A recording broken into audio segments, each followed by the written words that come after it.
திருவள்ளுவரின் வழியில் வாழ்ந்து வாழ்வின் உன்னத நிலையினை அடைய திருக்குறளோடு நாம் என்னும் இந்த நிகழ்விலே இணைந்திருக்கின்ற உங்கள் அனைவருக்கும் முதற்கண் வணக்கம்.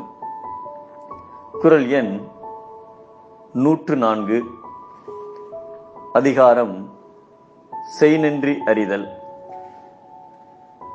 மகாபாரதத்தில் படைக்கப்பட்ட படைப்பில் கலைகளில் தலை சிறந்தவர் துரோணாச்சாரியார். அவர் அஸ்தினாபுரத்து அரசகுமாரர்களுக்கு போர் பயிற்சி கற்றுத்தந்தார்.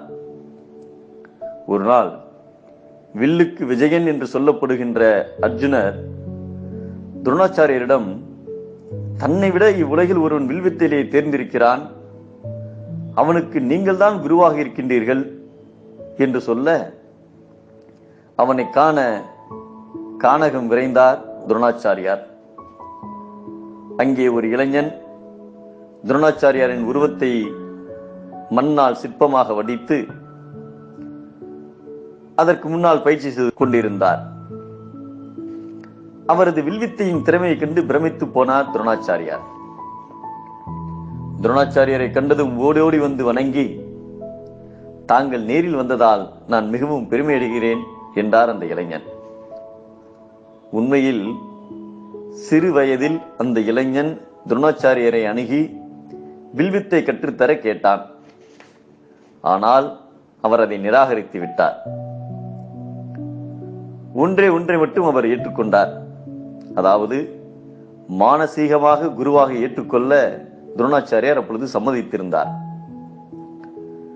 துரோணாச்சாரியார் இவ்வளவு தூரம் வந்ததன் நோக்கம் என்ன என அந்த இளைஞன் யோசித்த போது, சீடனே, உன்னிடம் குரு தட்சணை பெற யாம் இங்கு வந்தோம் என்றார். தாங்கள் வேண்டியதை தருகிறேன் என பதில் உரைத்தார் அந்த இளைஞன். உனது வலதுகை கட்டை விரல் வேண்டும் என்று அவர் வேண்டினார். தனக்கு வில்வித்தையை சொல்லித்தர மறுத்திருந்தாலும், தனக்கு ஆசிரியராக நிஜமாக இல்லாவிட்டாலும் நிழலாக இருந்தார் என்ற ஒரே நன்றிக்காக தனது வலதுகை பெருவிரலை வெட்டி தந்தான் ஏகலைவன்.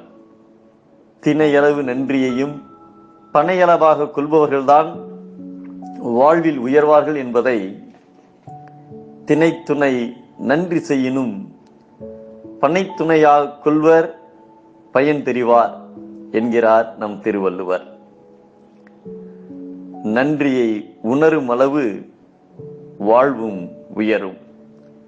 மீண்டும் அனைவருக்கும் நன்றி, வணக்கம்.